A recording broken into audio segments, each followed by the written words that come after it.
Salut, salut. C'est super de faire la vidéo, se retrouver comme ça. Je vais faire une vidéo qui va un peu suivre. Ça sera la suite de dessins que j'ai postés sur la chaîne des peintures cannibales. Ouais. Et en fait, le week-end passé, je me suis amusée, parce que je vous avais dit que je travaillais sur le barattage de la mer de lait. Bon, c'est une histoire qui raconte comment le monde s'est constitué selon les Védas, les, les hindous, etc. Ça a un rapport avec les hindous. Et je vous ai dit que, en fait, je voulais, je sais pas, j'ai senti que ce serait intéressant pour moi. Disons, je me suis sentie attirée dans ce sens. Aussi, c'est intéressant pour moi, mais surtout que j'ai senti que je voulais dessiner ça. Vous voyez, c'est comme une faim, hein? Comme si on a envie de manger des.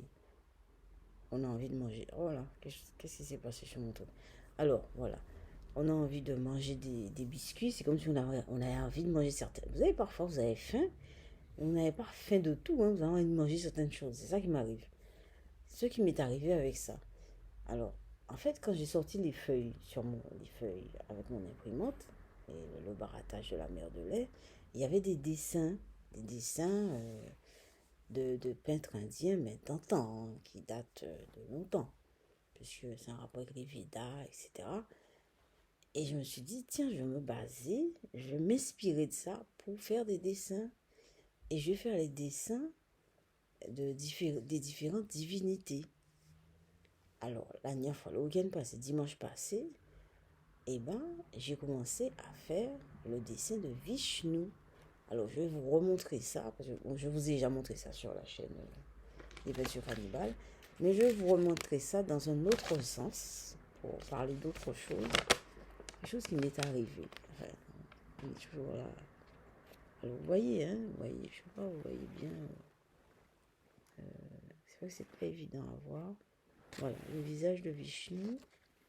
En fait, il se promène dans l'infini, sur l'espace infini, hein, enfin, c'est comme ça que c'est expliqué, sur une feuille. C'est quand même bien, hein, sur une feuille. Donc, c'est pas un être qui est lourd, hein, sur une feuille. Alors, donc, en fait, le dessin, alors il y a ses pieds, il y a ses pieds tout en bas, il y a ses jambes, et puis, bon, ses jambes sont, voilà, ses jambes sont par là, il y a son torse, et il y a son visage ici, et ici, alors il y a les centres énergétiques, les chakras, alors c'est un rapport avec les chakras, hein, mon histoire, donc il y a un chakra, les chakras, bon, il y en a quatre, on voit que quatre chakras, mais il y en a sept, hein. Pareil, il y en a huit, enfin bon, on retient sept, hein. Et il y a une espèce de cordon qui part du premier chakra qui est là et qui va constituer une autre divinité par là. Vous voyez? Et donc, je voulais vous parler des chakras. On voit mieux là. Je voulais vous parler des chakras. Voilà. Donc, j'ai fait le dessin dimanche passé. Alors, il se trouve que je vous ai dit aussi que je me préparais à faire un combat. Et donc j'ai acheté, je suis allée pour mes économies, c'est cher tout ça, hein. J'ai acheté des protections. Alors il y a coquilles, coque, protection pour les tibias, casque, protection au niveau de la mâchoire aussi, une espèce de protection pour les dents, enfin il y a toutes sortes de choses. Et puis, une idée m'est venue. Vous voyez, c'est toujours comme ça. Je vous dis, c'est pas quelque chose de linéaire, hein. C'est quelque chose qui bondit, qui rebondit. Et puis, on a une envie de faire autre chose. Et puis, on fait autre chose. Et puis, ça fait des connexions. Et puis, voilà, etc. Et on se retrouve dans une espèce de truc qu'on n'arrive pas forcément à comprendre d'un coup. Mais en faisant la vidéo, en faisant des lectures, en écrivant, parce que je fais tout ça. Bon, j'écris pas énormément, hein, mais j'écris un petit peu sur l'application Note là, de l'appareil. J'écris quelques mots. Eh bien, on arrive à faire des connexions, des liens, et on arrive à prendre un peu de distance. Et vous savez pas ce qui m'est arrivé par rapport à Vishnu? Ça me fait rigoler. Eh bien, je me trouve maintenant à vouloir débloquer mes chakras. Enfin, quand je dis débloquer, c'est un grand mot, débloquer. Moi, je sais pas, hein, débloquer chakras. C'est-à-dire que moi, je veux juste les visualiser.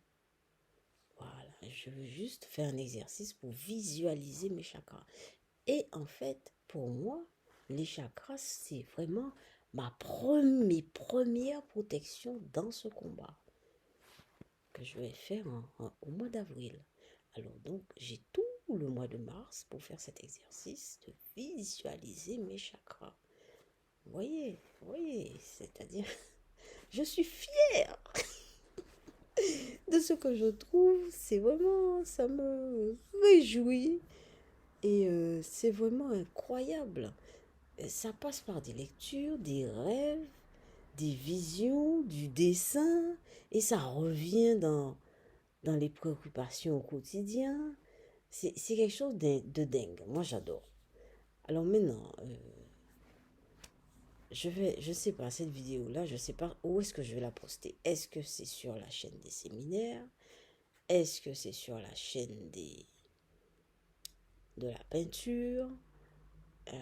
Est-ce que c'est sur la chaîne de Voyance Médium? Je crois que je vais mettre ça sur la chaîne de Voyance Médium. Parce que c'est quelque chose quand même qui est un rapport. En même temps, c'est un rapport avec le dessin. Vous voyez, après, maintenant je trouve que c'est un tout. Alors, essayer de disséquer ça, je sais pas. Alors, je sais pas. En tout cas, je vais mettre ça sur une chaîne. Et voilà. Alors, maintenant, je suis au stade de vouloir visualiser mes chakras et donc les considérer comme mes premières protections pour ce combat. Je ne sais pas si vous voyez la portée de ce truc, d'où c'est venu et jusqu'où ça va. Mais c'est dingue. Voilà. Donc, j'arrête ici et je vais essayer de poster cette vidéo. À plus.